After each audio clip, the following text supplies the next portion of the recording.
गुरु ब्रह्मा गुरु विष्णु गुरुदेव महेश्वर गुरुदेव परम ब्रह्म तस्मै गुरुराय नमः। सुंदर भुवने तुमि भगवान तुमि भगवान तुमि भगवान गुरु भेगो गुरु चंद्रय राधिकाय सदानय कृष्णाय कृष्ण भक्ताय तद्भक्ताय नमो नमः।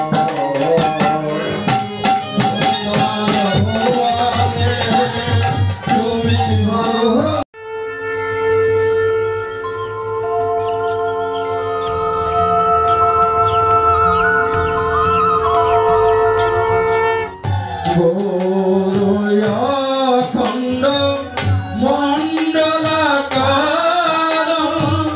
व्याप्तं येन चराचरं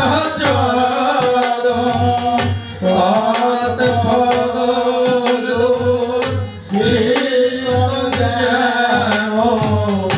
तस्मै गुरुवे नमः।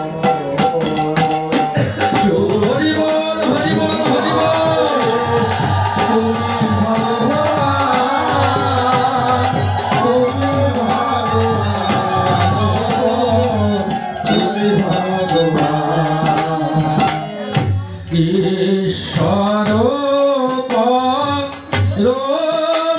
कृष्ण सच्चिदानंद अनादि राधे गोविंद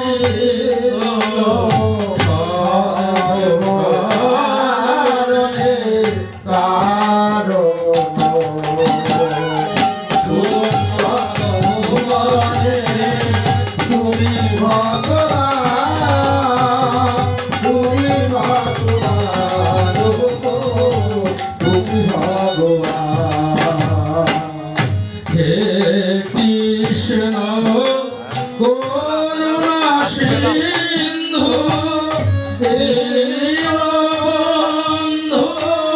जगतपते गोपेश प्रियकांत राधा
সংক্ষিপ্তভাবে আসর বন্ধনার প্রারম্ভেই আমার স্থূলের গুরু জন্মদাতা পিতা ও গর্ভধারিণী মাতার পাদ পদ্মে শতকোটি প্রণাম জানিয়ে তাদের আশীর্বাদ প্রার্থনা করি। তৎপরে আমার দীক্ষাগুরু, ভাগবত শিক্ষাগুরু ও উপাসনা তত্ত্বের গুরুর শ্রীপাদ পদ্মে নিজেকে সমর্পিত করে দিই, উভয়ের আশীর্বাদ প্রার্থনা করি। তৎপর সর্বদেবী দেবীর যুগল চরণে শতকোটি প্রণিপাত জানি। তৎপর জিত সামনে বসো।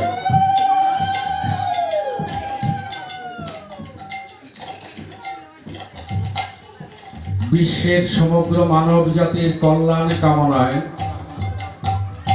আমার ঠাকুর দাদা স্বর্গীয় ফণীন্দ্রমোহন গোস্বামীর তিরোধান দিবস উপলক্ষে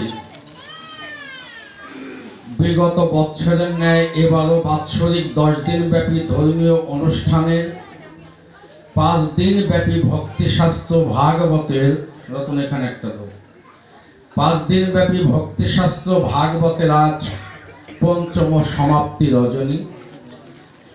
এই ভাগবতের সমাপ্তি রজনীতে আপনারা যারা কৃপা করে এখানে একটু ভাগবতীয় কথা, গোবিন্দের কথা,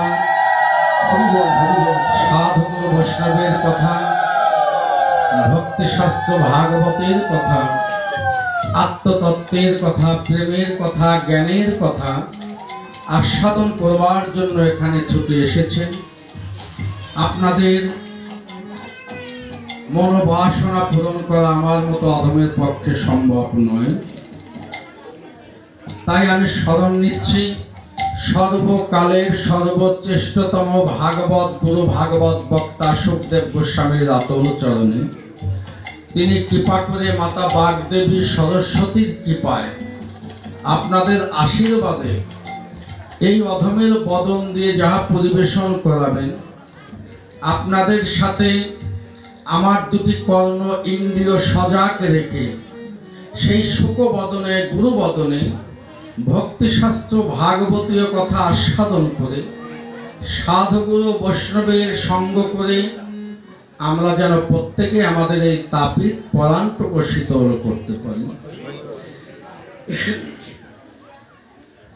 মহাজন বললেন, মন রাখবার হরিবল, এ নাম দুর্বলের মহাবল, নাম বিনে কি আছে সম্বল, মন্তরে ত্রিভুবন। যে করে হরি চিনতে, আমার হরি করে তার চিনতে, অন্তে জীবকে নিয়ে যায় সে ভব সিন্ধু পারে। তাই বলি মন রসনা, ছেড়ে বিষয় বাসনা, কেলে সোনার উপাসনা কররে মন সার। ওই যে দয়ালে দীনবন্ধু, পাইলে তাহার কৃপা বিন্দু, এক বিন্দুতে মা শেষের দিন সবাই হবে ভব সিন্ধু পার।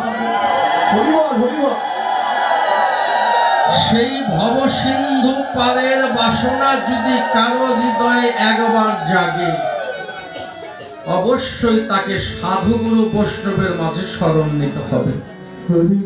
সাধুগুরু বৈষ্ণবের কৃপা না হলে আমার গোবিন্দের কৃপা কখনোই পাওয়া সম্ভব নয়। যাই হোক, এই পঞ্চম দিবসের পূর্বে যারা কৃপা করে ব্যাস আসনে বসে ব্যাস আসনের মর্যাদাটা আরো বৃদ্ধি করেছিলেন, আমি সর্বপ্রথমে প্রণতি জানাচ্ছি প্রথম রজনীতে যিনি ছিলেন আমার 14 দাদা প্রদীপ গোস্বামীর চরণে। দ্বিতীয়ত ছিলেন আমার ভাগিনা, তার প্রতি আশীর্বাদ রাখছি। তৃতীয় রজনীতে ছিলেন আমার ছোট ভাই মিলন গোস্বামী, তার প্রতি আশীর্বাদ রাখছি।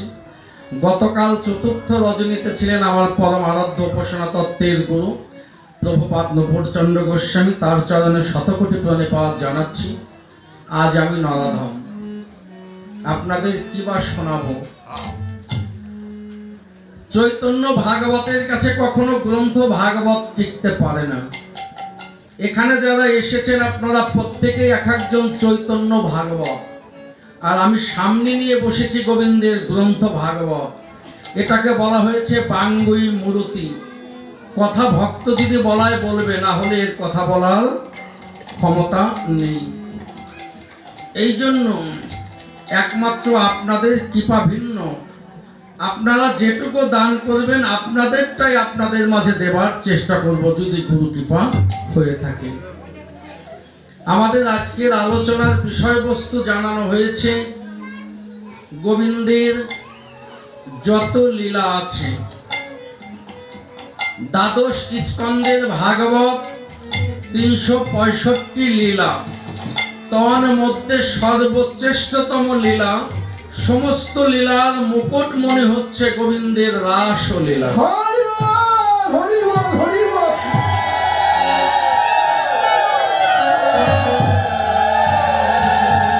এই রাস লীলাটি হচ্ছে ভক্ত ভগবানের মিলনের লীলা। এই রাস লীলাটি হচ্ছে গুরু শিষ্যের মিলনের লীলা। এই রাস লীলা হচ্ছে সর্বশ্রেষ্ঠতম লীলা। এই জন্য এটা সর্বশ্রেষ্ঠতম হয়েছে। ভগবান কার সঙ্গে মিশে গিয়েছে ভগবান নিজেও বুঝতে পারেননি, ভক্ত কার সঙ্গে মিশে গিয়েছে ভক্ত তা অনুধাবন করতে পারেননি। জগতে দুইটি খেলা, সেই দুইটি যখন এক হয়ে গিয়েছে তখন কে কার মধ্যে আছে, ভক্ত কার আর ভগবান কার, কেউ কাউকে আর বুঝতে পারে না। কেননা দুই দুই মিলে গেলে যেমন এক হয়, আবার দুই দুই মিলে গেলে চার হয় নাকি? এই চারটে হয় কখন? যখন কামনা বাসনা থাকে তখন সংখ্যা বাড়ে, দুই দুয়ে বৃদ্ধি পায়। আর যখন প্রেমের জগতে যাওয়া যায়, এক হয়ে যায়, তখন দুই দুয়ে চার হয় না, দুই দুয়ে এক হয়ে যায়। দুই আর দুই মিশে গেলে এক হয়ে যায়। এ গিলাসের জল ও গিলাসের জল দিয়ে দেখবেন ওটা এক হয়ে গেছে। সাধন ভজনের দ্বারা গুরু কৃপা বলে পূর্ব জন্মের স্বীকৃতি যদি কারো থাকে, যদি কেউ একবার গুরু গোবিন্দের প্রেমে নিজেকে এক করে বিলিয়ে দিতে পারে, তার যে মানব জগৎ হয়ে যায়। বাবা কিছু থাকে না, বাকি থাকে না কিছু।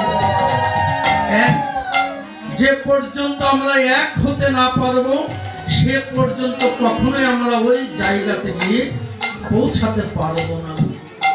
এই লীলাটি হচ্ছে একের লীলা, ভক্ত ভগবানের মিলনের লীলা, মিশে যাওয়ার লীলা, সর্বশ্রেষ্ঠতম লীলা। এই লীলা যে বর্ণনা করেন তার কখনো শোনার ক্ষমতা থাকে না।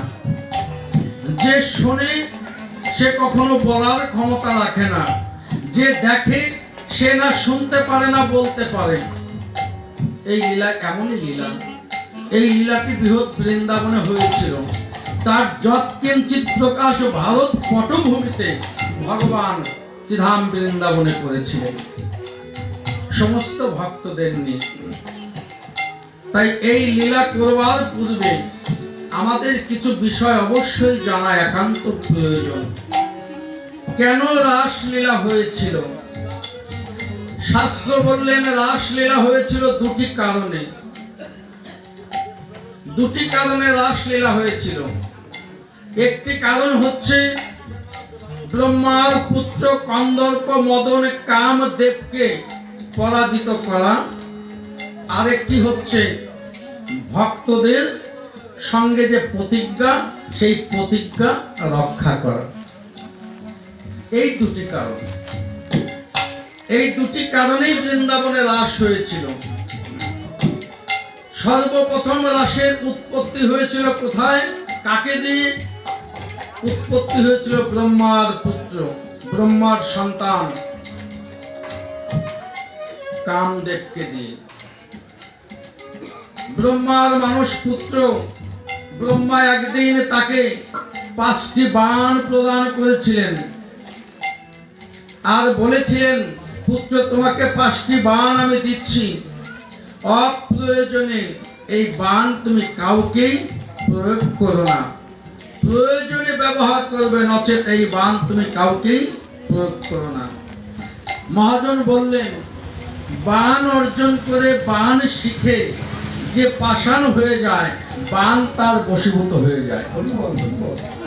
আর যে বাণ শিখে নিজেকে জাহিরি করতে যায়, এই জগতে তার পতন নিশ্চিত। সাধারণভাবে লক্ষ্য করলে দেখতে পারবেন, কোনো না কোনো উস্তাদ ধরে কেউ বান শিখে দেখে যে আমার বানটা কতটা কার্যকরী, অমুকের গাছটা ভালো, গাছে একটু মারি। দেখা যায় না এরকম, একটা গাছে মেরে দিল, বান মারার ফলে কি হলো, আস্তে আস্তে গাছটা মরণের দিকে চলে যায়। এগুলো দেখা যেত এক সময় ছিল। আমরা বলতাম কি, এই গাছটায় কে যেন বান মেরেছে, তাই না? ও পাষাণ হতে পারেনি, বানের মর্যাদাও দিতে পারেনি। এই জন্য পুত্রকে বলছে, তোমাকে আমি প্রয়োজনের জন্য, সৃষ্টি রক্ষার জন্য এই 5টি বান প্রদান করলাম। এটা আদি পুরুষ নিরঞ্জন আমাকে দিয়েছিল, ভগবানের কাছ থেকে এটা আমি পেয়েছিলাম, আজ সেটা আমি তোমাকে দিচ্ছি, খুব যত্ন সহকারে রাখবে। এবার পুত্র বান পেয়ে মনে মনে ভাবলেন, পিতা আমাকে বান দিল, এটা কতটুকু সত্য, সঠিক কিনা, কার্যকরী কিনা, এটা আমাকে একটু প্রয়োগ করতে হবে, এটা আমাকে প্রয়োগ করতে হবে।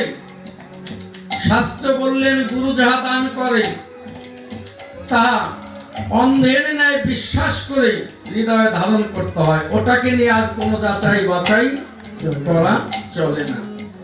তুমি চেয়েছ চিনি, মিষ্ট বস্তু, গুরু তোমাকে দিয়েছে বিষ, তুমি যদি যাচাই করো ওটা বিষ, তুমি ধরা খেয়ে যাবে। আর যদি মনে করো আমি চিনি মিষ্টি চেয়েছি, গুরু বিষ দিচ্ছে, এটাই আমার কাছে অমৃত, তুমি ওটা আস্বাদন করবে, তোমার মরণ হবে না। কেননা তোমার দৃষ্টিতে গুরু দেখাবে বিষ, কিন্তু গুরু মূলত দিয়েছে মিষ্ট দ্রব্য। পরীক্ষার জন্য তোমার এই মায়ার কর্মজগতে তুমি দেখছো ওটা বিষ। এগুলোই হচ্ছে খেলা। এই জাগতিক জগতের ভক্ত পরীক্ষা কতভাবে যে করে সেটা বলে শেষ করবার নয়, কিন্তু আমরা সেটা বুঝি না। আমরা না বুঝে ওটাকে যার কাছ থেকে যেটা পাই তার উপরেই সেটা প্রয়োগ করি। যার দ্বারা আমি জগতে ভালো থাকি, যার মাধ্যমে আমি একটু সুখ উপলব্ধি করি, এক সময় দেখা যায় কি আমি তাকেই ভুলে যাই, তাই না? এটাই হচ্ছে আমাদের মানব জাতির একটা বড় দোষ। এই জায়গা থেকে আমাকে বেরিয়ে আসতে হবে। উপকারের প্রতিদান আমরা দিতে জানি না।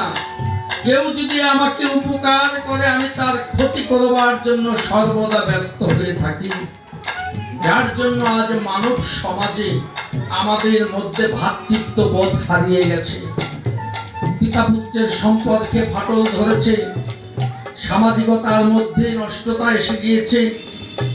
হচ্ছে না এগুলো? এর মূল কারণ কি? উপকারের প্রতিদান দেওয়া আমরা ভুলে গেছি। আজ ব্রহ্মার পুত্র বান পেয়ে তিনি কি করলেন? বান মারলেন নিজ পিতা ব্রহ্মাকে। সেই বান মারা মাত্র ব্রহ্মা কামে জর্জরিত হয়ে গেলেন। এই যে কাম, এই কাম এমন একটা বস্তু, আমরা অনেকেই বলি কাম দেহে রাখা যাবে না, কামকে দেহ থেকে বের করে দাও। শাস্ত্র সিদ্ধান্ত দিলেন, গভীরে গিয়ে তুমি ভুল সিদ্ধান্ত নিয়েছো। কামকে কখনো দেহ থেকে বের করা যাবে না। কামকে যদি দেহ থেকে বের করে দেয়, সে বাঁচার ক্ষমতাই হারিয়ে ফেলবে। তাহলে উপায় কি? এই কামই তো ভজনে বাধা। মহাজন বললেন, কামকে বের করে না দিয়ে, দেহ থেকে তাড়িয়ে না দিয়ে, কামকে দেহে রাখো, দেহের মধ্যেই জায়গা করে দাও। কিভাবে? কামকে তুমি প্রেমে রূপান্তর করো। কামকে তুমি প্রেমে রূপান্তরিত করো, তবেই সেই কাম তোমার কি হবে? ভজনের সহায় হবে। প্রেমের মধ্যে যদি কাম ঢুকে যায়, সেই প্রেম অশুদ্ধ হয়ে যায়। কামের মধ্যে যদি প্রেম এসে যায়, সেই কাম প্রেমের পরশে গুরু প্রসাদ হয়ে যায়। সেই প্রসাদ যদি কেউ জীবনে এক বিন্দু আস্বাদন করতে পারে, তার ভব ক্ষুধা জন্মের মতো নিবারণ হয়ে যায়। জন্মের মতো নিবারণ হয়ে যায়। কামকে জয় করতে হবে। কিভাবে? প্রেমের মাধ্যমে। ধরুন, আমাদের দেহে 6টি রিপু, কাম, ক্রোধ, লোভ, মোহ, মাদ, মাৎসর্য। এর সামান্য প্রথমের কয়েকটা বিশ্লেষণ যদি করা যায়, কাম, এই কামের ভাগ 2। কিভাবে? গীতায় ভগবান অর্জুনকে বললেন, একটা হচ্ছে সকাম আর একটা হচ্ছে নিষ্কাম। মহাজন বললেন, আত্ম ইন্দ্রিয় প্রীতি বাঞ্ছা ধরে কাম নাম, অপর ইন্দ্রিয় কৃষ্ণ ইন্দ্রিয় গুরু ইন্দ্রিয় প্রীতি বাঞ্ছা এই জগতে ধরে প্রেম নাম। এই জন্য বলেছে প্রেম সবার ঊর্ধ্বে, প্রেম হচ্ছে দাতা, প্রেম কখনো গ্রহিতা নয়। প্রেম বিনিময় আদান প্রদান পছন্দ করে না, প্রেম নিজেকে উৎসর্গ করে সর্বদা আনন্দ পায়। এই প্রেমেরই কষ্টমূলা কাষ্ঠমূর্তি হচ্ছে আজকের এই লীলার মূল নায়িকা, আমার প্রেমের ঠাকুরানী শ্রীমতী রাধারানী। সারাটা জীবন শুধু দিয়েছে ভালোবাসা। গোবিন্দ কখনো বলেনি গোবিন্দ তুমি আমাকে সুখ দাও, কখনো বলেনি গোবিন্দ তুমি আমাকে অট্টালিকা দাও, মান দাও, যশ দাও, এগুলো বলেনি। সর্বদা কেউ তাকে যন্ত্রণা থেকে মুক্তির জন্য চরণ ধুলি দিতে চায়নি নরকের ভয়তে, অথচ নিজে বলেছে একটা নয় কোটি কোটি নরকেও যদি আমাকে বাস করতে হয় আমি যাব, আমার ধুলি নিয়ে যদি প্রভু সন্তুষ্ট ভালো থাকে তাতেই আমি ধর্ম। এটাই হচ্ছে মূল প্রেম, সর্বদা দান করবে, বিনিময় চাইবে না। এই প্রেমের ঠাকুরানীর ভাবনা ছিল গোবিন্দের কাছে। আমরা যেমন পূজা দিয়ে, হরিবাসর দিয়ে, এক বস্তা চাউল দিয়ে, সন্দেশ দিয়ে বলি তুমি আমাকে পুত্র দিয়ে পুত্র দাও, যশ দাও, এটা দাও, ওটা দাও। আর রাধারানী বলতেন আমার জীবনের সর্বস্ব কিছু বিনিময় প্রভু তুমি ভালো থেকো, তুমি সুখে থেকো প্রভু, তুমি সুখে থাকলে যে জগতের সবাই সুখে থাকবে প্রভু। হে গোবিন্দ তুমি আমাকে ঘরে রাখো আর বাইরে রাখো, তাতে আমার কোনো অসুবিধা নেই। তুমি আমাকে আহারে রাখো আর অনাহারে রাখো, তাতেও আমার কোনো চাওয়া নেই। তুমি আমাকে সুখে রাখো আর দুঃখে রাখো, তাতেও আমার কিছু আসে যায় না। তুমি আমার হও বা না হও তাতেও কিছু আসে যায় না। আমি যে জন্মের মতো তোমার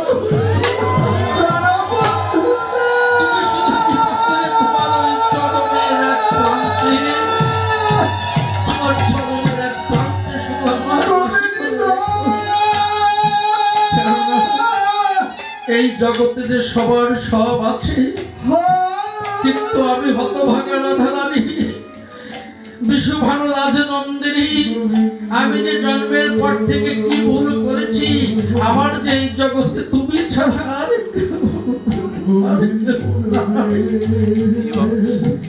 বিনিময়ে কিছু চাইনি, শুধু দিয়েছি। এই জগতেও দেখবেন মা বাবা সন্তানকে কত দোয়া দিচ্ছে। ছোটবেলায় কোলের মধ্যে পায়খানা প্রস্রাব করেছে, পরিষ্কার করে দিয়েছে, নিজের প্রভাতের ঘুম আরামের সব বিসর্জন দিয়ে ছেলে মেয়ের মুখের দিকে তাকিয়ে তাদের মানুষের মতো মানুষ করার জন্য ছুটে গিয়েছে। কিভাবে 2টি টাকা এনে ওদের মুখে 2টি অন্ন দেওয়া যাবে, শুধু দিয়েছে, শুধু দিয়েছে, দিয়ে এত বড় করে ইষ্টপিষ্ট করেছে। তারপরে সেই সন্তান দেখা যায় মা বাবাকে ফেলে দূরে চলে যায়, তাই না? মা বাবা কি বলে, ও আমাকে ভাত না দেখ, ও আমাকে না দেখুক, গোবিন্দ তুমি ওকে ভালো রাখো, বলে না মা বাবা? এই যে ত্যাগ, এই যে ত্যাগ, শুধু দান করতে জানে এরকম যারা আছে, অনেক আছে, সারাটা জীবন শুধু দিয়েছে। আমার দয়াল নেতা এসেছে, সারাটা জীবন বনে জঙ্গলে কাটিয়ে দিয়েছে, নিজের জন্য সুখ চাইনি। দিনের নবী এসেছে, নিজের জন্য কিছু চাইনি, শুধু দিয়েছে, শুধু দিয়েছে। এরাই হচ্ছে প্রকৃত দাতা, আর এরাই হচ্ছে প্রকৃত প্রেমিক, এরাই হচ্ছে প্রকৃত সূক্ষ্ম কান্তা প্রেমের প্রেমিক। সূক্ষ্ম দেশের মূল মহাজন হতে পেরেছে, আমি হতে পারিনি। কেননা আমি যদি আপনাকে 1 আনা দিই পরক্ষণে 2 আনা পাবার বাসনা নিয়ে বসে থাকি। আমি গুরুকে দেব, বিনিময়ে গুরু যদি আমাকে আশীর্বাদ না করে তাতে আমার সব শেষ। গুরুকে এত দিলাম, গুরু একটু আশীর্বাদও করলো না, তাই না? কিন্তু বুঝলাম না, আশীর্বাদ চেয়ে নেওয়ার বস্তু নয়। যে কখনো আশীর্বাদ দিলে সেটা কার্যকরী হয় না।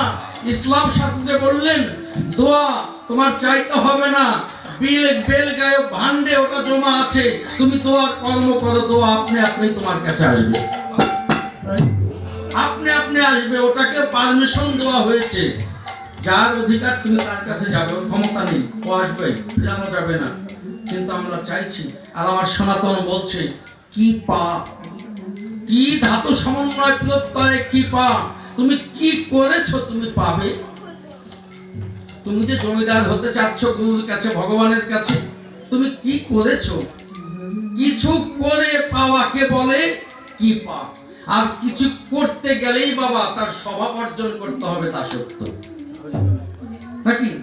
কিছু করতে গেলেই তার দাসের স্বভাব অর্জন করতে হবে।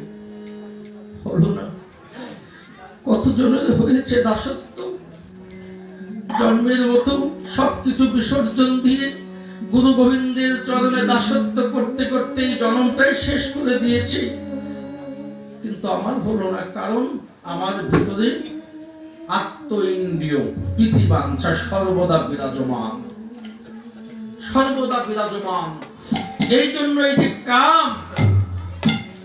কামকে যখন নিষ্কামে পরিণত করা যাবে তখন সে খাঁটি মানুষ হতে পারবে, তার আগে নয়। সেই কাম মহাজন বললেন কামকে নিষ্কামে পরিণত করো, সকাম। কামের পরে কি? ক্রোধ। ক্রোধ ভালো নয়, রিপুর ব্যাখ্যাগুলো একটু দিয়ে যাই। ক্রোধ ভালো নয়। আপনার হঠাৎ করে ক্রোধ হলো, সামনে পেলেন, মাথা পিছে একটা বাড়ি মেরে দিলেন, ও মৃত্যুবরণ করলো, পরে আপনাকে জেল খাটতে হলো, হয় না এরকম? একটু ক্রোধ হয়েছিল, এই ক্ষতি করলেন, এই তো এখন আপনার জীবন শেষ, বলবাদ, নাকি? ক্রোধের সময় কি করতে হবে? ধৈর্য ধারণ করতে হবে, শান্ত স্বভাব, মাটির দিকে তাকাতে হবে। আর মহাজন বললেন যদি ক্রোধ দেখাতেই হয় তাহলে তুমি ভজনের ক্রোধ দেখাও। হরি বল, হরি বল। যে ক্রোধ দেখিয়েছিলেন আমার সীতাপতি অদ্ভুত মহাপ্রভু, হুঙ্কার করে প্রতিজ্ঞা করে বসেছিলেন ক্রোধের বশে, গঙ্গা জল তুলসী দিয়ে, প্রভু তোমাকে আমি এনে ছাড়বো, তোমাকে আসতেই হবে, তুমি না আসলে যে এই কলির জীবের মুক্তি হবে না। ক্রোধ করেছিলেন, যার ক্রোধে অদ্বৈতের আহ্বানে স্বয়ং ভগবান ছুটে এসেছিলেন, নাকি? অদ্বৈত হুঙ্কারে সুরধ্বনির তীরে আইলো গৌরব রায়। ক্রোধ ভজন পথে আমাদের কি করতে হবে? বেশি বেশি ভজন করবে, এমন ক্রোধ দেখাও। এরপরে কি? লোভ, নাকি? লোভ, শাস্ত্র কি বললেন? লোভে পাপ, পাপে মৃত্যু, নাকি? লোভে পাপ, পাপে হয় মানুষের মৃত্যু। লোভ ভালো নয়। পরশ্রী কাতরতা, অমুকের অনেক হয়েছে, আমার কেন হচ্ছে না? আছেন এরকম গাজালা মানুষ। অমুকের মেয়েটা কত সুন্দর, ওকে যদি পেতাম, আছে না লোভ, হলো না? অমুকের গলে এক ভরি হার আছে, ওটা আমার লাগবেই, লোভ হয়েছে, গিয়ে চাইলাম, ওটা দে, দিতে চাইলো না, ক্রোধের বশে ছোড়া মারলাম, নয় গুলি করলাম, নাকি? তারপর ওটা কি করলাম? নিয়ে গেলাম। তাহলে লোভ মানুষকে কি করে? ধ্বংসের দিকে নিয়ে যায়। এই জন্য 6 রিপুর সমস্ত গতিকে বিপরীত করতে হবে। লোভ যদি থাকতেই হয়, লোভ যদি অন্তরে রাখতেই হয়, তুমি বেশি বেশি লোভ করো, যেন প্রভাতকালে ঘুম থেকে উঠে তোমার অন্তরে লোভ জাগে, আর যেন ঘুম থেকে উঠে একজন গুরু গোবিন্দ বৈষ্ণবের বদন দর্শন করতে পারি, যেন আজ আমি বেশি বেশি সাধু সঙ্গ করতে পারি, সৎ পথে চলতে পারি, মানুষের ভালো পথ দেখাতে পারি, মানুষের উপকারে আসতে পারি। এগুলো চিন্তা করে প্রত্যেকটা রিপুর বিপরীত ভাবনাই আমাদের মানব জীবনের অর্জন করাই হচ্ছে দাসত্বর মূল কর্তব্য, কিন্তু আমরা সেগুলো পারি না। তাই আজ ব্রহ্মার পুত্র এগুলো ভুলে গেছেন, এই জ্ঞানগুলো হারিয়ে গেছেন। হঠাৎ যার যা পাওয়ার উপযুক্ত নয় তাকে যদি তা দেওয়া হয় তাহলে ওটা সর্বনাশ ঘটে। ব্রহ্মার পুত্র ওটা পাওয়ার উপযুক্ত নয়, অথচ পিতা দিয়েছে, মারলেন নিজ পিতাকে, কামে জর্জরিত হয়ে গেলেন। সন্ধ্যার দিকে দৃষ্টি গেল, সন্ধ্যা ব্রহ্মার এই কামের গন্ধময় উত্তেজিত দেহ দর্শন করে নিজেকে বাঁচানোর জন্য দৌড়াতে লাগলেন। দৌড়াতে দৌড়াতে মরুভূমির মধ্যে বালুর চরে গিয়ে উপনীত হলেন। সন্ধ্যা ঘনিয়ে আসলো, হাত জোর করে বললেন, পিতামহ ব্রহ্মা, কখনো আপনার এই রূপ এই মূর্তি আমি দর্শন করিনি, আজ আপনার সারা দেহটা কামে জর্জরিত, কি করে এটা হলো? অর্থাৎ কাম ভর করেছিল ওর মধ্যে। ঠিক হাত জোর করে যখন আত্মনিবেদন করছে, আমাকে রক্ষা করুন, ক্ষমা করুন আপনার এই তেজের হাত থেকে, তখন ব্রহ্মা কি করলেন? সন্ধ্যাকে রক্ষা করলেন। তখন রতি হরণ হলো, বালির মধ্যে গিয়ে পড়ল 1 ফুট রতি ব্রহ্মা। সেই রতি গিয়ে 60,000 বালির সাথে মিশে গেলেন। সেখান থেকে 60,000 মুনি ঋষির জন্ম হলো। জন্ম নিয়েই তারা প্রার্থনা করলেন, আমরা ভগবানকে লাভ করতে চাই। ভগবানের সাধনায় তারা বসে পড়লেন। আর ব্রহ্মা তখন শান্ত হলেন। ব্রহ্মা বুঝতে পারলেন, এতক্ষণ আমি কামের তাড়নায় কোন পথ বেছে নিয়েছিলাম, কি অঘটন না ঘটাতে গিয়েছিলাম, তাই না? এটা শুধু ব্রহ্মা নয় বাবা, লীলাটা শুধু ভাগবত থেকে শুনলে হবে না, বাস্তবে অর্জন করতে হবে। যখন আপনার আমার মধ্যে সেই শক্তি জাগ্রত হয়, তখন আপনার আমার হিতাহিত জ্ঞান হারিয়ে যায় এই জগতে, পশুত্ব জাগ্রত হয়। যখন ওই শক্তি আবার হারিয়ে যায়, তখন অনেকেই বোঝে কাজটা কি ভালো করলাম, যদি ধরা পড়ি, হয় না এরকম? হ্যাঁ, যদি ধরা পড়ে আমার উপায় কি? হ্যাঁ, মহাজন বললেন, এই জায়গা দাঁড়িয়ে কাজ করে অন্যায় করে আর লাভ নেই। মহাজনের কথা হচ্ছে, ভাবিয়া চিন্তিয়া করিও কাজ, করিয়া আর ভেবো না, লাভ নেই, কর্মফল এখন ভোগ করো। ব্রহ্মা অনুশোচনা করছেন, আমি কি অন্যায় করলাম। আর এদিকে সন্ধ্যা বললেন, এই যে আমি কলঙ্কিত হলাম, আমার এই কলঙ্ক মোচন কিসে হবে? ব্রহ্মা বর দিলেন, সন্ধ্যা আমি ব্রহ্মা তোমাকে বর দিচ্ছি, মর্তে ধামে আজ হতে প্রতিদিন তুলসী তলায়, ঘরের সামনে, মন্দিরে সনাতনী মায়েরা প্রদীপ জ্বালিয়ে, ধূপ জ্বালিয়ে সন্ধ্যাবাতি, তোমার নামে সন্ধ্যাবাতি দেবে, আরতি দেখাবে। আর এর মধ্য দিয়ে জগতে সকলের আরতির মধ্য দিয়ে তোমার আজকের এই কলঙ্ক মুছে যাবে। তুমি জগতে সন্ধ্যা নামে, সন্ধ্যাবাতি নামে সকলের মঙ্গলের জন্য যে সন্ধ্যাবাতি আমরা দেখাই, এখন এগুলো উঠে গেছে, আগে ছিল। এখন সন্ধ্যাবাতি, ঘরের সামনে জলের ছিটা, এগুলো কিন্তু এখন খুব কম, হারিয়ে যাচ্ছে, এগুলো দেখা যাচ্ছে না। কালের স্রোতে পশ্চিমা অপসংস্কৃতি আমাদের গ্রাস করে বসেছে, যার জন্য বৈদিক সত্য সনাতনের যে বিধি বিধানগুলো, উচ্চশিক্ষায় শিক্ষিত হওয়ার ফলে আমরা ওগুলোকে এখন পায়ে পদধূলিত করে মিশে ফেলে দিচ্ছি, ওগুলোকে এখন খারাপ মনে করি, আর খারাপটাকে আমার আপন মনে করি। এই হচ্ছে আমাদের অবস্থা। কেন হচ্ছে? এগুলো যদি আমরা না করি, 84 নরকের 3টি নরক ভরেছে 3 যুগে, 81 নরক তো ভরতে হবে এই কলিযুগে। কাদের দিয়ে ভরবে বাবা? সবাই যদি সাধু সেজে পূর্ণ হয়ে স্বর্গে যায়, 81 নরকে ঠাই পাবে কারে? হ্যাঁ, ওটা তো পূর্ণ করতে হবে। এই জন্য আমাদের এই জায়গাগুলো, বৈদিক সংস্কৃতিগুলো আমাদের ধরে রাখতে হবে। এগুলোকে হারানো যাবে না, এগুলোকে নষ্ট করা যাবে না। এবার সেখানে কি হলো? এবার এই যে মুনি ঋষিগণ সাধনা করছে ভগবানকে পাওয়ার জন্য, আর কাম কি করলেন? ওখান থেকে চলে আসলেন কোথায়? ওর ইচ্ছা, আমি আমার পিতাকে পরাস্ত করেছি, এখন দেবাদিদেব মহাদেব তুমি নাকি মৃত্যুকে জয় করেছো, মৃত্যুঞ্জয়ী, তুমি নাকি দ্বাদশ বৈষ্ণবের মধ্যে শ্রেষ্ঠ, আমি তোমাকেও পরাজিত করবো আমার এই কাম শক্তি দিয়ে, এই 5টি বাণ দিয়ে। ব্রহ্মার কাছ থেকে চলে গেলেন মহাদেবের কাছে কৈলাসে। মহাদেব ধ্যানে মগ্ন। মহাদেবের কাছে গিয়ে একটা কামের বাণ মারলেন। সঙ্গে সঙ্গে মহাদেব কি করলেন, এই চর্মচক্ষু বন্ধ ছিল, জ্ঞান নয়নতা দর্শন করে অগ্নি দ্বারা কামকে ছাই করে দিলেন, পুড়ে ছাই হয়ে গেল, ভস্ম হয়ে গেল। ওখানে গিয়ে আর টিকতে পারেনি। কেন পারেনি?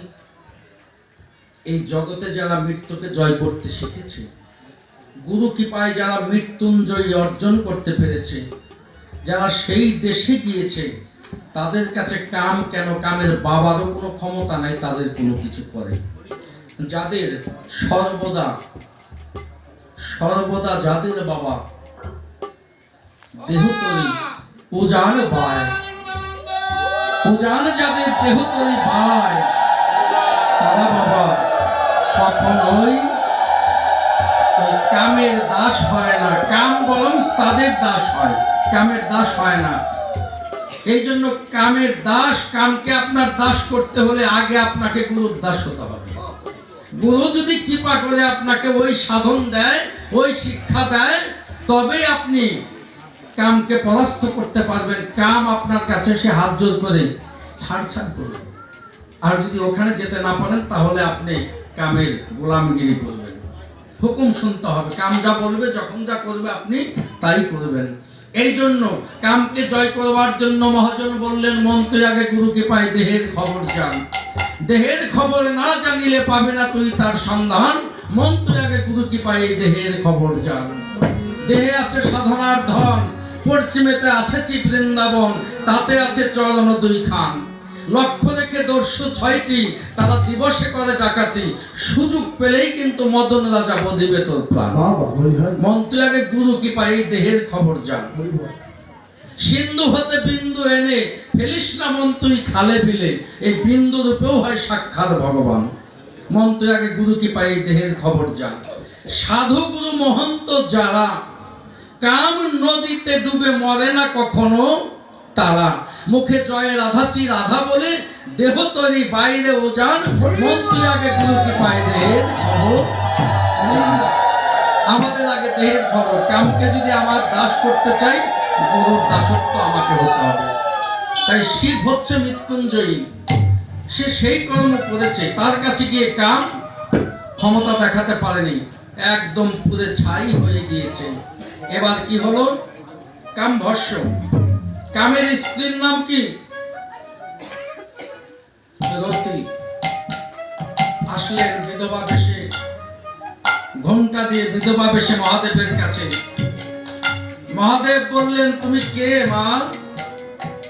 বললেন, আমি কামের স্ত্রী। হ্যাঁ, তোমার এই অবস্থা কেন? এই অবস্থার জন্য তো আপনিই দায়ী। একটু আগে আপনি আমার এই বিধবার বেশ তৈরি করে দিয়েছেন, আপনি ভরসা করে দিয়েছেন আমার স্বামীকে, যার জন্য আজ আমি বিধবা হয়েছি। এর জন্য আপনি দায়ী। আমি আপনার কাছে এসেছি, আমি পূর্বের সাজ ফিরে চাই। আমার স্বামীকে আবার পুনরায় জীবিত করে দিতে হবে। আমি বিধবা হয়ে থাকতে চাই না। দেবাদিদেব মহাদেব বললেন, মাগো তুমি তো সতী সাধ্বী নারী, তাই আমি তোমার অনুরোধ ফেলতে পারি না। তোমার সতীত্বর গুণে আমি কথা দিলাম, যাও তোমার স্বামীকে আমি আবার জীবিত করে দেব। এখানে কি শিক্ষা দিলেন? এই কথায় আমাদের শিক্ষা দিলেন হালকা ছোট। এই কথায় আমাদের শিক্ষা দিলেন কি? আমাদের শিক্ষা দিলেন একটাই, সেটি হচ্ছে কি, এই জগৎ নারী মায়েদের শিক্ষা দিলেন, হে মায়েরা, আগে তোমাদের সতীত্ব ধরে রাখার চেষ্টা করো। মায়েরা যদি সতীত্ব অর্জন করতে পারো, জমের বাবারও ক্ষমতা নেই, অকালে তোমার স্বামীদের তোমাদের কাছ থেকে দূরে সরিয়ে নেয়। কেননা সতী নারীর প্রতি কখনো মরে না। এই জন্য মহাজন বলেছে, জাগো লক্ষ্মী মায়ের দল, মাগো তোমরা না জাগিলে এই দেশ হবে একদিন রসাতল। জাগো লক্ষ্মী মায়ের দল, তোমাদের হাতে রয়েছে সন্তানের বাঁচা এবং মরার কল। মায়েরা পারো সন্তানকে ঊর্ধ্বে পৌঁছে দিতে, মায়েরাই পারো আবার সন্তানকে ধুলির স্বাদ করে দিতে। এই নারীদের কাছে সেই ক্ষমতা রয়েছে। এই জন্য সতী নারীর প্রতি কখনো মরে না। কামের স্ত্রী আসলেন, প্রার্থনা করলেন, দেবাদিদেব মহাদেব কি করলেন? তার অনুরোধে আবার জীবন দান করলেন।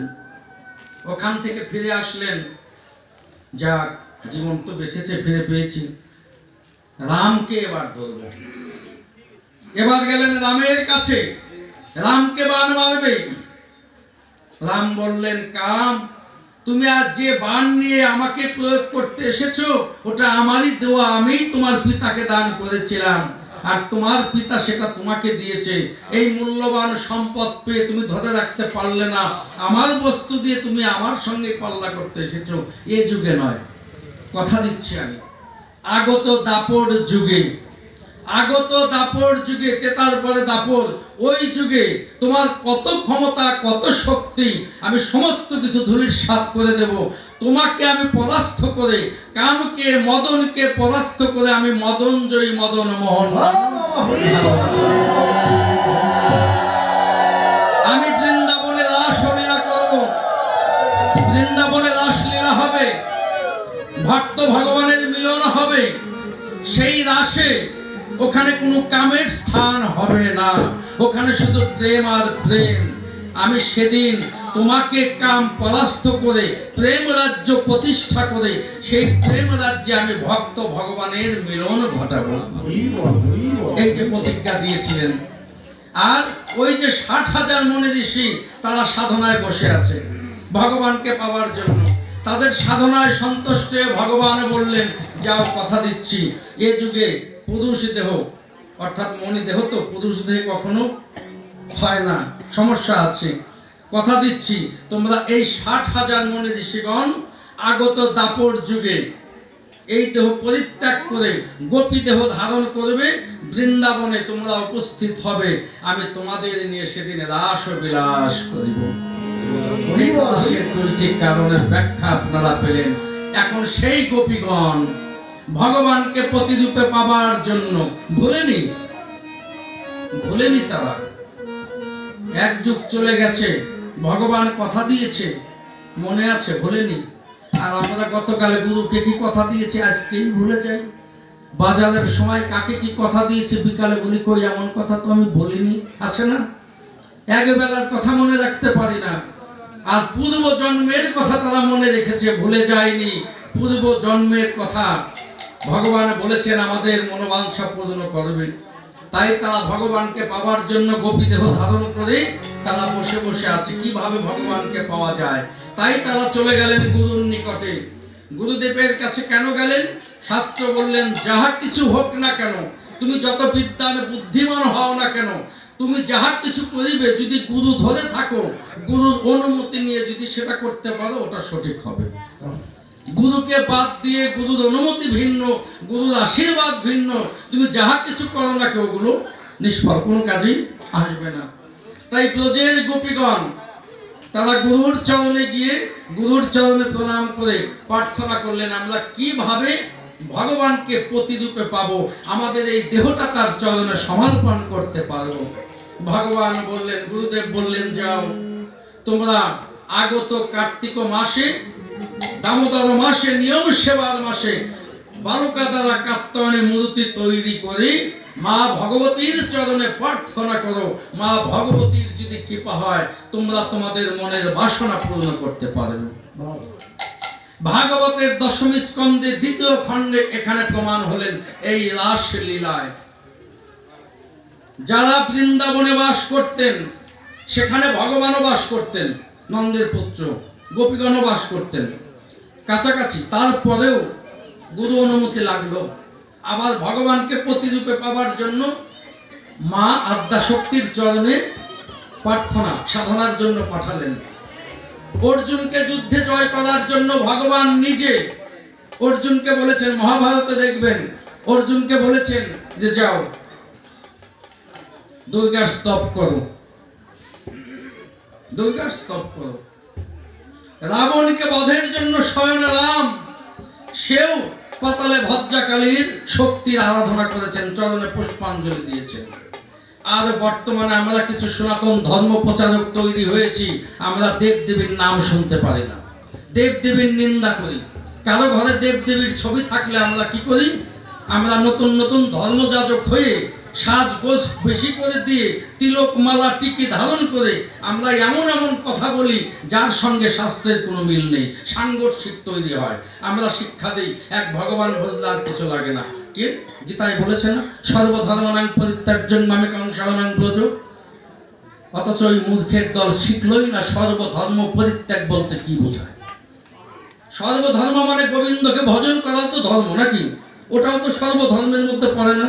এখানে আমি বলি যদি সবাই চোর, তাহলে একজন কি বাদ থাকে নাকি? সবাই পড়ে গেল না সবার মধ্যে? তাহলে সর্বধর্ম, ভগবানকে ভজন করি, ওটাও তো সর্বধর্ম নাকি? তাহলে তো ভগবানের ভজনও থাকে না। আসলে কি এগুলো বলেছে সর্বধর্ম মানে সব ত্যাগ করো, দেব দেবতা শুধু আমাকে ভজন করো, মামেকং শরণং? আসলে কি তোমার দেহের যে ইন্দ্রিয়ের কুধর্মগুলো আছে এগুলোকে বিসর্জন দাও, জন্মের মতো এগুলোকে বিসর্জন দিয়ে তুমি একমুখী হও, ইন্দ্রিয়গুলোকে একমুখী করো, একমুখী করো।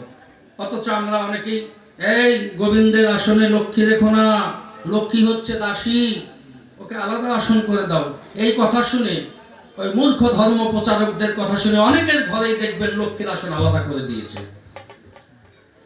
আপনি আমাকে নিমন্ত্রণ দিলেন বাবা গোসাই যাবেন, বাবা গোসাই মা গোসাইকে নিয়ে গেল, আপনি বাবা গোসাইকে ধান দুব্বা দিয়ে ঘরের মধ্যে বসালেন আর মা গোসাইকে দুয়ারের মধ্যে ফেলে রাখলেন। বাবা গোসাই যদি মা গোসাইকে ভালোবেসে থাকে, অর্ধাঙ্গিনী হয়ে থাকে, সে কি ওই শিষ্যের দিকে তাকিয়ে মা গোসাইকে ফেলে ঘরে গিয়ে ভালো মন্দ খাবে? না, খেতে পারে? গণ্ডমূর্খের দলেরা শিক্ষা দিচ্ছে লক্ষ্মীকে আলাদা করো, আর লক্ষ্মী ভিন্ন আমার নারায়ণের কোনো অস্তিত্বই থাকবে না, কৃষ্ণ ভিন্ন রাধার কোনো অস্তিত্বই থাকবে, রাধা ভিন্ন কৃষ্ণের কোনো অস্তিত্ব আছে? সীতা ভিন্ন রামের কোনো অস্তিত্ব আছে? লক্ষ্মী নারায়ণ তারা এক আসনে বসবে, রাধা কৃষ্ণ এক আসনে থাকবে। হ্যাঁ, আমরা যুগল হয়ে যুগলের করিব ভজন, অথচ আমাদের মধ্যে থেকে ডিভাইডেড তৈরি করে দিচ্ছে, কুধর্ম শিক্ষা দিচ্ছে। আমরা কিছু আছি শাস্ত্র সম্বন্ধে জ্ঞান নেই, শোনা কথা নিয়ে ওটাকে ধর্ম মনে করে আমরা ওদের কথা শুনে নাচানাচি করি, নাচানাচি করে আর মনে করে হায় কৃষ্ণ ভজলেই বুঝি হবে, মালা জপলেই বুঝি ভগবানকে পাবো, নিরামিষ খেলেই পাবো, এই তো শুরু করে দিলাম। আসলে কি তাই? মহাজন কি বললেন? কোনো লাভ হবে না যদি আমার ভিতরে ছলনা থাকে। মহাজন বললেন মনে বাসনা থাকিতে কি হবে বলো না, জপিলে তুলসীর মালা। মনে বাসনা থাকিলে কি হবে বলো না, জপিলে তুলসীর মালা। কামনা থাকিতে তিলক কাটিলে, কামনা থাকিতে তিলক কাটিলে ভুলে কি জীবন কাল। মনে বাসনা থাকিতে হবে ভালো না, জপিলে তুলসীর মালা। মনে বাসনা থাকিলে কি হবে ভালো না, জপিলে তুলসীর মালা। তাই বলি ভরে পাবর মন, সদা হও হরি ভোলা। তাই বলি ভরে পাবর মন, সদা হও হরি ভোলা। ভাবে স্বার্থ বলি বলে মুখে বলো হরি, স্বার্থ বলি হরি মুখে বলো হরি। চেয়ে দেখো গেল বেলা, মনে বাসনা থাকিলে কি হবে বলো না, জপিলে তুলসী মালা। মনে বাসনা কামনা হিংসা নিন্দা অভাব নেই, বাইরে বাবা সাজ পরিপূর্ণ হবে। উপেন্দ্র ঠাটা বললেন, কি বলেছিলেন? উপেন্দ্র ঠাটা বলেছিলেন তার শেষ অন্তরা মাকনা ফলটি দেখতে সাদা, ভিতরে তার ছায়াটা, কাঁঠালের গায়ে ঘেরা কাটা, ভিতরে রসের কোষ মেলে, হবে কি তাই বাহিরে সাধু সাধু দিলে? ভিতরে যদি আমার প্রেম না থাকে, এই জন্য বাবা এই সাজগোজ এগুলো পরবর্তীতে তৈরি হয়েছে। ভগবান সাজগোজের পাগল না। রুহিদাস মুচি ছিল, তখন এত চকচকা তিলক তৈরির কোম্পানি ছিল না। হ্যাঁ, রুহিদাস মুচি যখন বৈষ্ণব অর্জন করেছে, তখন এই যে তিলকের দোকান দেখেন না, সব কোম্পানি ছিল না। ৫,৫০০ বছর আগের কথা। তখন এই কোম্পানির তিলক ছিল না, চকচকা তিলক। এখন তো তিলকের কয়েকটা কালার, তাই না? মেডিসিন মিশিয়ে কালার। রুহিদাস মুচি ছিল, তার এইগুলো ছিল না। তখন ছিল নদীর ঘাটে, হ্যাঁ, মাটি মৃত্তিকা দ্বারা অথবা জল দ্বারা কিংবা তুলসী তলা, বিল বৃক্ষের তলা, এগুলো দেখা যেত না বাইরে। তিলক ঠিক হতো তাদের সঙ্গে। আর এখন বাবা যদি বাইরের তিলক আমার না থাকে, হায় হায় বাবা, ও বুঝি মালা যদি না থাকে, ও বুঝি। অথচ আমি আছি, আমি সবই দিয়েছি, ভিতরে আমার হিংসা নিন্দায় ভরা। বললেন সব শেষ। এই জন্য আগে হচ্ছে ভগবানকে পেতে গেলে আগে আমাদের ভিতরটাকে সঠিক করতে হবে, শুদ্ধ করতে হবে, খাঁটি করতে হবে।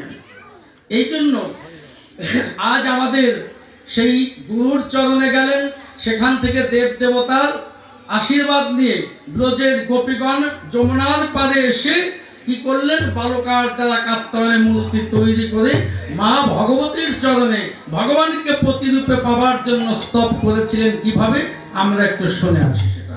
দশভুজা মাগো তুমি জাগো, তুমি জাগো,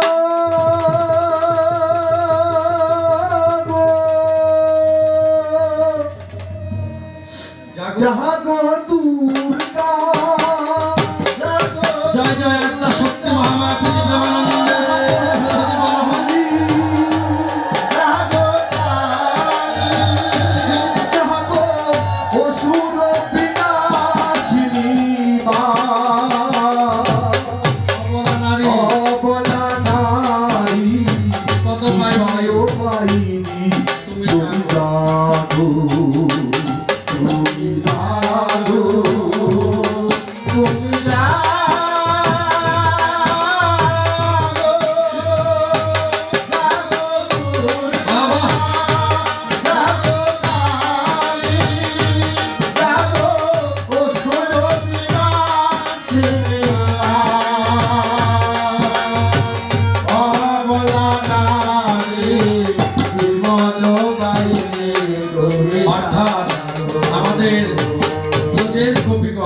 বালকার দ্বারা যমুনা তীরে মা কাত্যায়নীর মূর্তি তৈরি করে মাকে বলছে তুমি জাগো।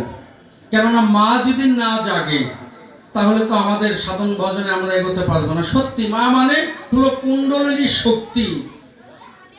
এই কুলকুণ্ডলিনী শক্তিকে যে পর্যন্ত জাগানো না যাবে, সে পর্যন্ত তার কোনো কিছুই কাজে আসবে না। তাই তাকে জাগতে বলছেন। তার মানে শুধু ভাগবতের কথা শুনে ওই ভারতবর্ষের বৃন্দাবনে ২১,০০০ কিলোমিটার, ২১০০ কিলোমিটার দূরবর্তী ওই লীলা শুনেই যদি চলে যায়, কাজ হবে না। আমাদের নিজের কুলকুণ্ডলিনী মাকে জাগানোর চেষ্টা করতে হবে। প্রার্থনা করে যাচ্ছে, ফল ফুল দিয়ে, তুন্দল ইত্যাদি আতপন্ন সেবা করে, হবিষ্যান্ন সেবা করে ১ মাস সাধনা করছে প্রত্যেক ব্রজের গোপীগণ। ১ মাস শেষে ব্রজের গোপীগণ মায়ের কাছে করুণভাবে প্রার্থনা করছেন, মা আমাদের সাধনা কি পূর্ণ হলো না? ও মা, ১ মাস বিগত হলো, এখনো তোমার কৃপা হলো না, তাহলে আমাদের এই জন্মে কি গোবিন্দকে আমরা পাবো না? জন্মটাকে বিফলে চলে যাবে। ও মা, মন প্রাণ দিয়ে তো তোমার চরণে ১ মাস আমরা পুষ্পাঞ্জলি করেছি, ব্রত করেছি, কোথায় ভুল হয়েছে তাও তো বুঝতে পারছি না। এই যে আত্মনিবেদন, এই আত্মনিবেদনে ভগবানের করুণা হয়। এই আত্মনিবেদন মায়ের কি হলো? কৃপা হলো। মা তখন অভয় দিলেন, যাও ব্রজের গোপীগণ, আর কোনো চিন্তা করো না। আগত শারদীয় রাস পূর্ণিমা তিথিতে আমি কথা দিলাম, ভগবান তোমাদের মনোবাসনা পূর্ণ করবে। ব্রজের গোপীগণের আর আনন্দ ধরে না। কেননা ওই যে মা বলেছে জগতে সবার কথা মিথ্যা হয়, দেবীর কথা তো মিথ্যা নয়। এবার পূজা পূর্ণ হলো, ব্রত পূর্ণ হলো, চল চল সবাই আমরা পূজা শেষে ঘর বিসর্জন দিই। আমাদের পূজা শেষে বিসর্জন দিই না? এখন সবাই মিলে বাবা ঘর বিসর্জন দেবে। মন্দিরে এতদিনের 1 মাসের যত ফুল তুলসী বিল্লপত্র ছিল সমস্ত কিছু একত্র করলেন, একত্রিত করে এখন বিসর্জন দিতে যাবে।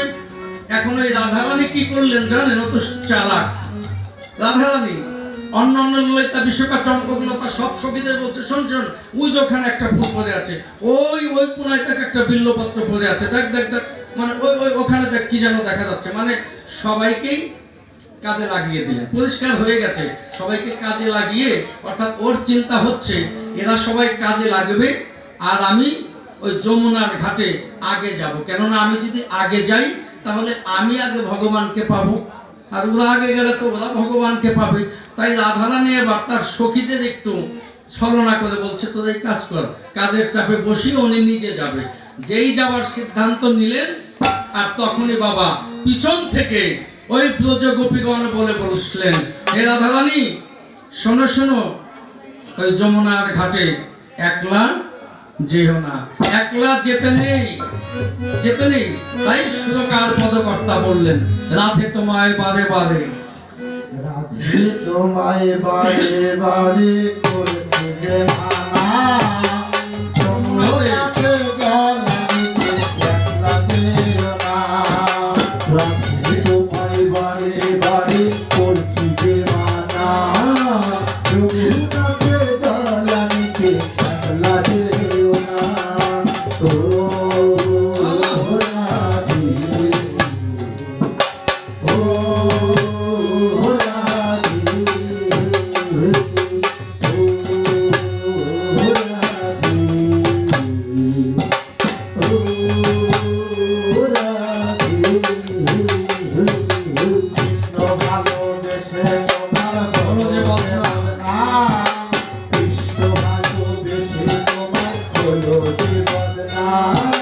ভালোবাসার জন্য আবার ভালোবাসার জন্য কলঙ্কিরা। ও রাধে, ও হরে কৃষ্ণ।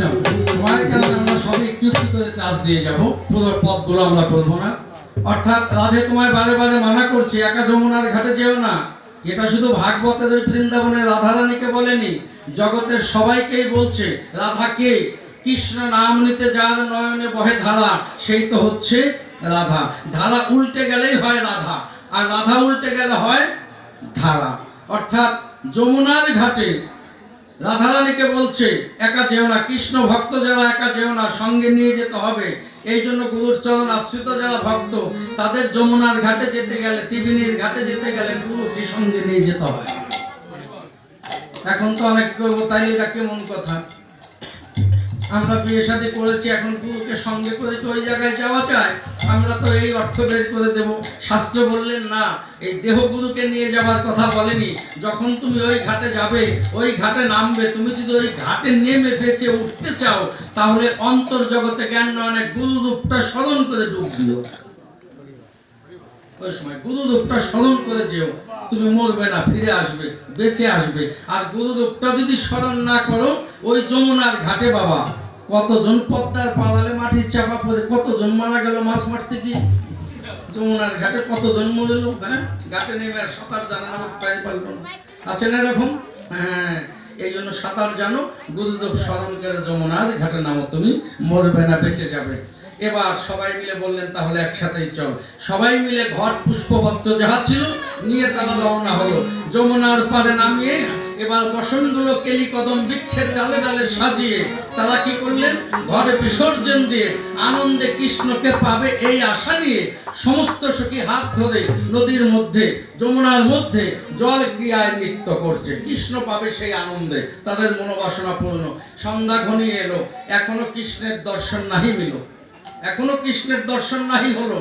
সমস্ত সখী একত্রিত হয়ে এবার বলছে, দেখ দেখ, মা কাত্যায়নী বোধহয় আমাদের সান্ত্বনা দিয়েছে, সান্ত্বনা দিয়েছে আমাদের। মা কাত্যায়নী সান্ত্বনা দিয়েছে। দেখ না কেন, কত বেলা হয়ে গেল এখনো এলো না। মা বলল আমাদের বাসনা পূর্ণ হবে, তাহলে কেন এই কানাই নন্দসূত্র পুত্র এখনো এলো না? আমরা যারা ভজন পথে ভজন করি আমাদের সঙ্গে সবাইকে এমন ভাবে ছলনাই করে, সবাই কি ছলনাই করে, শুধু আশা দেয়, আশা পূর্ণ কি কেউ করে না? সখীরে বেলা ডুবে যাচ্ছে, কেন যেন মনে হচ্ছে এই জীবন বিফলে যাবে, এই জীবনে আজ গোবিন্দ দর্শন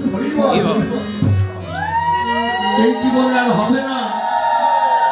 এক সখী আর এক সখীকে ডেকে বলছে, সখী তোরা শুনে যা, ও সখী তোরা শুনে যা, আমার যে গুনার দিন বয়ে যায়, সখী তোরা আমার এই জীবনে গোবিন্দ দর্শন শুনে যা, বিফলে চলে গেল মানব জনম, গণাদি দিন চলে যায় বয়ে যা, কিন্তু এখনো গোবিন্দ সবাই আসিবে সেদিন আমায় দেখি, সেদিন আমায় দেখি। সখীদের এই জন্মে হলো না, আমার তো গুনার দিন সখী ফুরিয়ে তোরা যাচ্ছে, শুনে যা, গুনার দিন বয়ে যায়, বয়ে যায়, সবাই আসিবে সেদিন আমায় দেখিতে। সখী আমার নিবেদন রহিল তোদের নিমন্ত্রণ নিমন্ত্রণ। সখী সখী আমার দর্শন হবে না। নিবেদন এই জগতের বেলা নয়, কখন যেন আমার বেলা ডুবে যাবে, তাই আবার সেদিন আমায় দেখিতে, আমায় দেখিতে। সখী তোরা শুনে যা, গণাদি বয়ে যা, সবাই আসিবে সেদিন আমায় দেখিতে। এই জন্মে গোবিন্দ তোমায় আমার দর্শন হবে না। একটা মাস ব্রত করেছি তোমায় ভোগ বলে, মা আমাদের কাত্তায়নী দেবী আশ্বাস দিল, দিন চলে গেল এখনো গোবিন্দ এলো না, সবাই ফাঁকি দিয়েছি, আসবে না গোবিন্দ। এই জন্মে গোবিন্দ দর্শন আমাদের হবে না। ললাটে চন্দন ঘি মাখাবে সেদিন আমাদের গেতে ভক্তিরে আমার দিয়ের আদর। ললাটে চন্দন ঘি মাখাবে সারা অঙ্গেতে। আমায় যতন করে সাজাইয়া তিলকমালা দিও, যতন করে সাজাইয়া তিলকমালা দিও। হরি নাম দিও তুই করলো বলে সুবিধা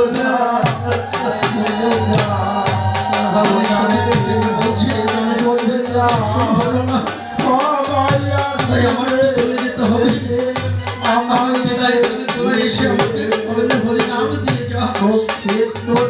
সখীদের এটা শুধু রাধারানীর কথা নয়, এই জগতে আমাদের প্রত্যেককেই এমন ভাবে একদিন বিদায় নিয়ে চলে যেতে হবে, সেদিন যদি হরি নাম আমাদের কর্ণে বাবা কেউ না দেয়, আমাদের কোনো কাজ আমার বিয়ের অধিবাস তুলসী তলায় হবে বাস। সবাই আসিবে সেদিন দেখিতে আমায় দেখিতে। দিবসে যেটাকে বলা হয় অধিবাস ইসলাম হলে বলে কথা কলম জলে সবাই আমরা শাড়ি পরে, আর আমাদের সবাই আসিবে সেদিন আমায় দেখিতে। সখীরে হরি বহল হরি বহল হরি বহল, বলে বলে কেউ নাই আর আসে ফিরে, আসে ফিরে এই দিকে হলো মনে কেউ নাহিয়া আসে ফিরে। এই বিয়ে হয়ে গেছে চিরদিনের জন্য। যুগের অনেকেই শ্মশান ঘাটে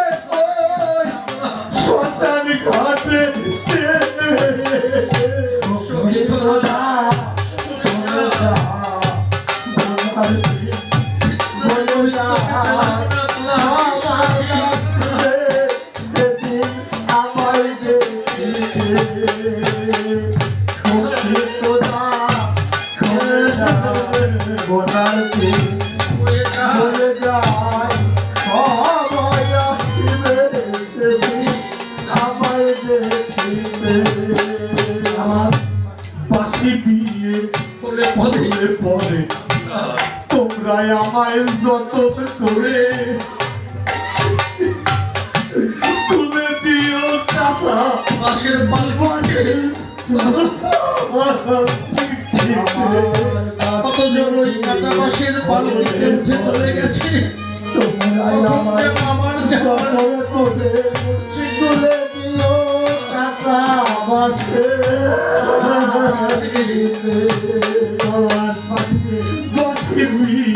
বলে পরে পরে কেউ না তোমরা আমায় যতন করে তুলে দিও কাঁথা বাঁশের পালকিতে আমার বাঁশি দিয়ে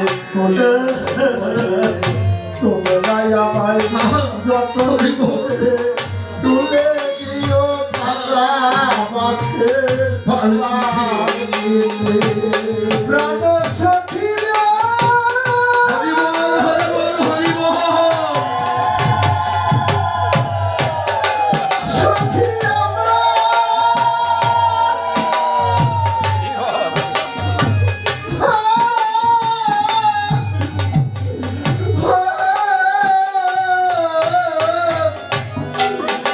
সখীরে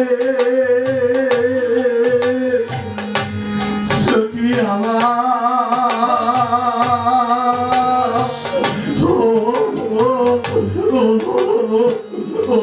হরে কৃষ্ণ সখীরে সখী এ ধরনের গোবিন্দ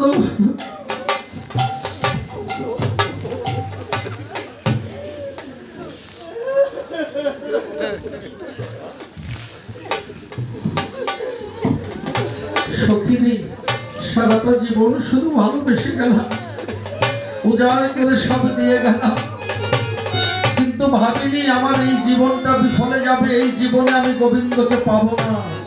আমার ভাগ্য হলো না গোবিন্দ দর্শন, বিফলে গেল। এমন ভাবে যখন নয়নের জলে আত্মনিবেদন করছে এক সখী আর এক সখীকে জড়িয়ে ধরে, ভগবান বললেন আমি জগতের সমস্ত কিছু সইতে পারি, কিন্তু কোনো ভক্ত যদি সর্বস্ব হারিয়ে দুফোঁটা নয়নের জলে হা গোবিন্দ আমায় কৃপা করো বলে জন্মের মতো আমার চরণে আত্মনিবেদন করে, আমি যে সেই ভক্তের নয়নের জল দেখে তুলে থাকতে পারি না। এই যে আত্মনিবেদন যখন করেছি, ঠিক তখন কি করেছি, আমার গোবিন্দ আস্তে আস্তে এক পা দু পা করে কষ্ট খেলা সমাপন করি। ভগবান কানাই আমার ওই যমুনার তীরে এসে উপস্থিত। যমুনার তীরে এসে এক এক করে বস্ত্রগুলো নিয়ে, যে বস্ত্রগুলো যমুনার পাড়ে রেখেছিল নিয়ে এক এক করে কেলি কদম বৃক্ষের ডালে ডালে তিনি কি করলেন, ঝুলিয়ে রাখলেন। কেলি কদম বৃক্ষের ডালে ডালে ঝুলিয়ে রেখে তারপরে বংশীখানা হাতে নিয়ে চরণ দুখানা ঝুলিয়ে তিনি বসে পড়লেন। বস্ত্র হলন হয়ে গেল। এবার এক সখীর দৃষ্টি গিয়েছে তীরে, দেখে তাদের বসন নেই। এ সখী দেখে দেখ ঘটনা কি, আমরা যে বসনগুলো দেখে এসেছিলাম সেই বসনগুলো কোথায় গেল, কাউকে তো দেখছি না, বসন কে নিল? ঠিক তখনই বলে বসলেন আমাদের সখীরা, বসন কোথায় গেল, বসন নিল কে? এখানেই তো দেখেছিলাম গোবিন্দ নিয়েছে বসন। এবার বসন খুঁজছে, বসন খোঁজার জন্য সখীরা কি করছে, তারা এদিক ওদিক তাকিতুকি পারছে, বসন খোঁজাখুঁজি করছে যে আমাদের বসনগুলো কে নিল, এখানে তো কাউকে দেখছি না। এখন এই বসন শূন্য অবস্থায় উঠবো কি করে, কারণ লজ্জা আছে। বসন তখন পদকর্তা বললেন, মোদের বসন নিলেন কুঞ্জনা। মোদের বসন নিল কুঞ্জনা করে ছলনা। মোদের বসন নিল কুঞ্জনা করে ছলনা। আমরা বসন ফেলে নামলাম জলে, বসনে রেখে নামলাম জলে, বসন রেখে নামলাম জলে, আমি তো বসন পেলাম না। করে ছলনা। মোদের বসন নিল কুঞ্জনা করে ছলনা, মোদের বসন নিল কুঞ্জনা। তাকিয়ে দেখলেন বসন আর কেউ নেয়নি, বসন নিয়েছে কৃষ্ণ। ওই কদম্ব ডালে বসন, দেখ দেখ ওই কদম্ব ডালে মোদের বসনও ঝোলে। ওই বসন কদম্বের ডালে ঝুলছে। মোদের বসন ঝোলে, কোন রাখালে বাজায় বাঁশি, জয় রাধে বলে। ওই দেখ কদম্ব ডালে মোদের বসন ঝোলে, কোন রাখালে বাজায় বাঁশি, জয় রাধা বলে। হরে কৃষ্ণ। এখন দেখলেন আমার কৃষ্ণ তিনি নিয়েছেন এগুলো, তখন কি করলেন? বলছে আমাদের বসন দাও। বসন প্রার্থনা করছে, আমাদের বসন দাও। এই নন্দসুতা পুত্র, আমাদের বসন নিয়েছো, বসন শূন্য অবস্থায় আমরা উঠবো কি করে? বসন দিয়ে দাও তাড়াতাড়ি, না হলে তোমার পিতাকে নালিশ করবো। এবার সেই কৃষ্ণ কানাই নন্দসুত পুত্র আমার বলছেন গোপীদের, তোমাদের বসন, এসো এসো নিয়ে যাও, এসো বসন নিয়ে যাও। আমরা কি করে বসন নিতে যাব? এতটি অবলা নারী আমরা কি করে বসন নেব? আমাদের বসন দাও। আমাদের লজ্জা আছে না? ভগবান উত্তর দিলেন, বাহ বাহ, 1 মাস ব্রত করলে, সাধনা করলে আমাকে প্রতিরূপে পাবার জন্য, এখন আবার আমার কাছে বলছো লজ্জা। ছোট্ট হে ব্রজের গোপীগণ, তোমরা জানো না ভজন পথে 3টি জিনিস থাকতে নেই? লজ্জা, ঘৃণা, ভয়। এই 3 থাকিতে জীবের সাধন ভজন নাহি হয়। এখনো তোমাদের লজ্জা, এই পতির কাছে প্রতিরূপে চেয়েছো, আবার পতির কাছে লজ্জা। একটা কথা বলে যাই আপনাদের এই কথা থেকে, এখানে একটা রতিশাস্ত্রের খুব নিগুড় তত্ত্ব একটা শ্লোক আছে। ক্রোধে ক্রোধা, রতিতে লজ্জা, ভজনে জননীর শর্মা, ক্রোধে হাস্য,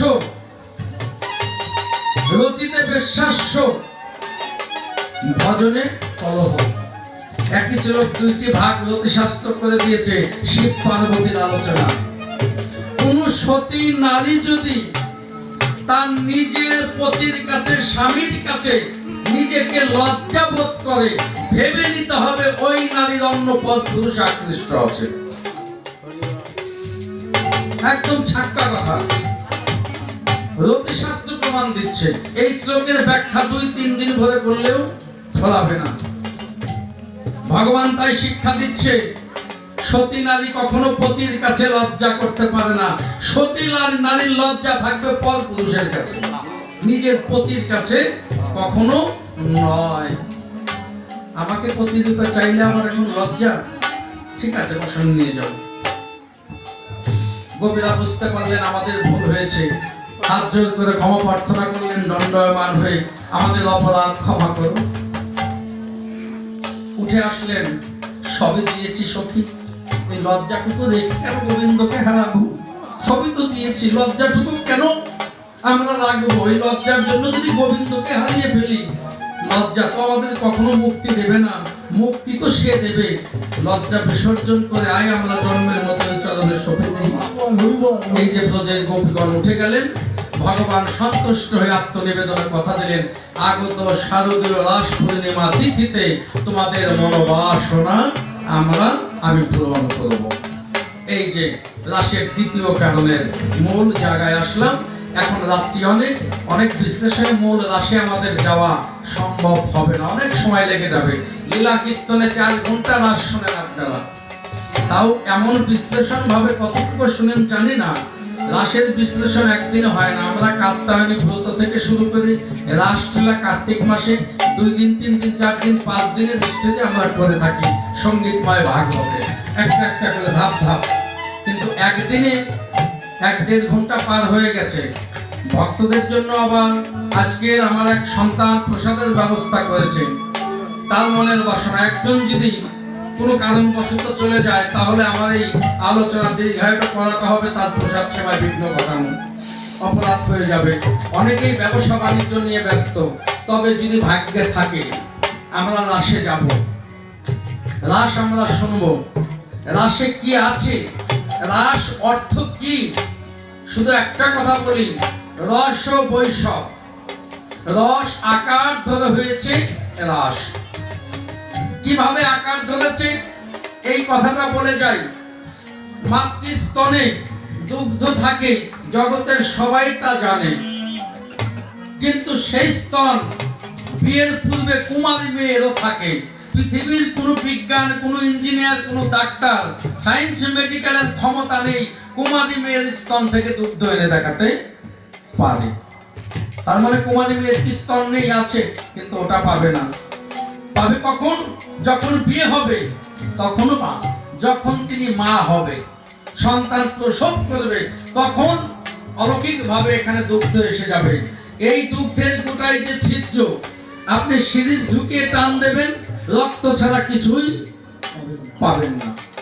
এখানে কাটবেন, মাংস আর রক্ত ছাড়া আপনি কিছুই পাবেন নয়। সাদা দুধ আপনি জীবনেও দেখাতে পারবেন না। কিন্তু এই মাংস রক্তের মধ্য থেকেই দুগ্ধ চলে আসবে কখন? যখন ছোট্ট কোমলমতি অবুঝ শিশু এখানে স্তনে মুখ দেবে, সে তখন প্রেমের বাৎসল্য, প্রেমের টান দেবে, ওই রক্ত মাংসের ভিতর থেকে অদৃশ্যভাবে দুগ্ধ বেরিয়ে জীবন রক্ষা করবে, দুগ্ধ বেরিয়ে আসবে। নাকি বিশ্বভাবে সম্ভব নয়।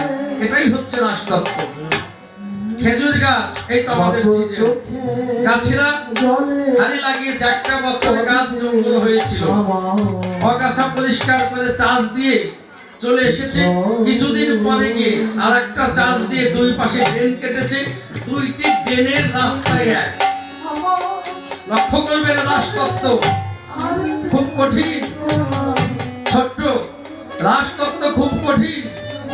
দুইটি খেজুর গাছের চাষ দিয়েছে, ড্রেন দিয়েছে দুই পাশে, কিন্তু দুই ড্রেনের মুখ উপর থেকে নেমে এসেছে এক জায়গায়, ওখানে দিয়েছে একটা নল ঢুকিয়ে, তারপরে দিয়ে একটা হাড়ি লাগিয়ে। সকালবেলা গিয়ে দেখে গাছে ভাই এক খালি রস, নাম তার কাঁচা রস। বেরোলো কোথা থেকে?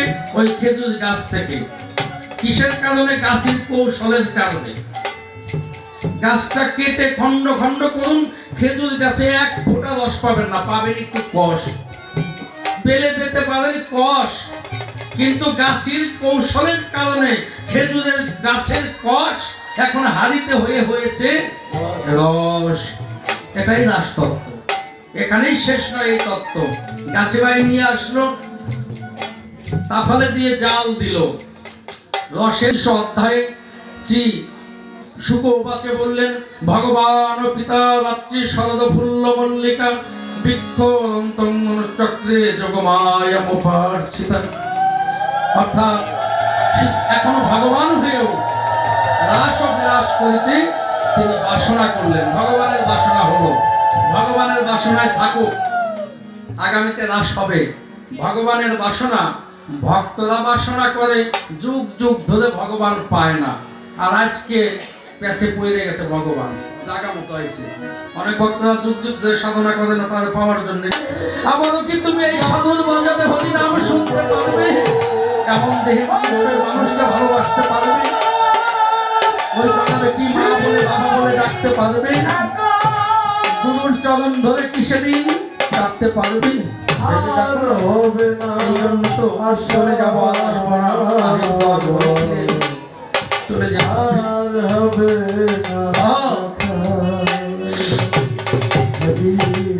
একটু 5 মিনিট মনের বাসনাটা সময় দিয়ে কেউ করিবে বিলাপ।